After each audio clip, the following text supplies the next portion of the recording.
27 ans, italien, 6e en 84. Biasion qui a connu quelques ennuis de boîte de vitesse durant les reconnaissances. Pour l'adaptation à la Delta S4, pour vous, ça a été... Pour moi, c'est très difficile. C'est la première fois que j'ai conduit cette voiture et nous verrons. Sur la neige, comment elle se comporte? C'est très vite, il y a beaucoup de traction. Et je suis pas bon de conduire bien sur la neige, je préfère le sec. Et la puissance, elle est de combien, la Monte Carlo? 450 chevaux. 450. 450. Qui va gagner Monte Carlo? Je ne sais pas, juste moi. Optimiste, Biasion.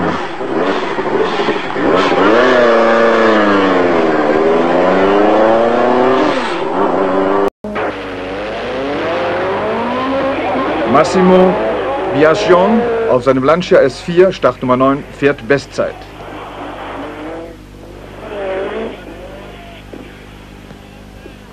Hat hier nach etwa einem Kilometer schon plus 1,2 Sekunden.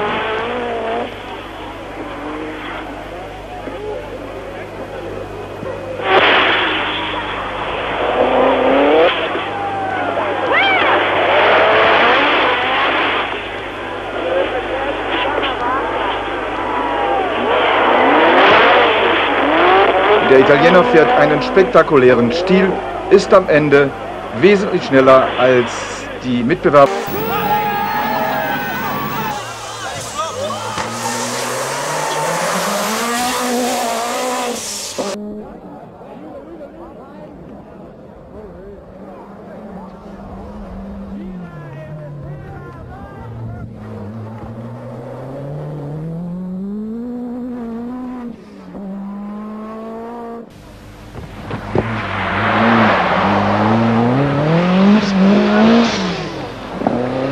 Falschen entscheiden.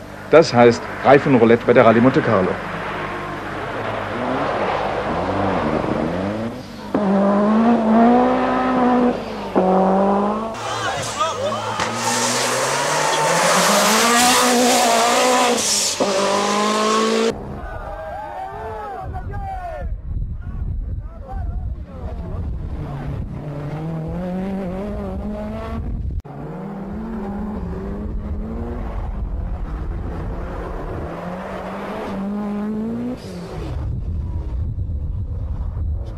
Radarfallen sind oft Fallen, die zum Ausschluss aus der Wertung führen.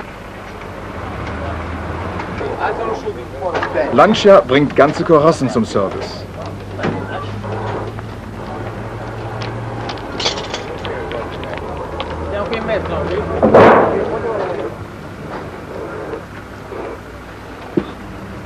Bremsen und Getriebe.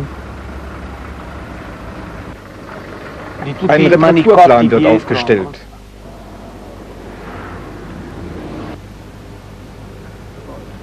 Äußerlich wurde der Wagen schon unterwegs repariert. Neue Haube, neues Heck. Biasion.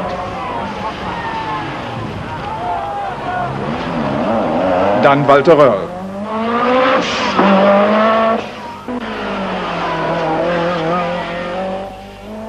Salonen und Sabi fahren mit 15:19 zeitgleich vor Röhrl, Servia, Mikula, Kankunen auf Platz 9. Manfred Hero ist bereits mit seinem Optimo Biasion.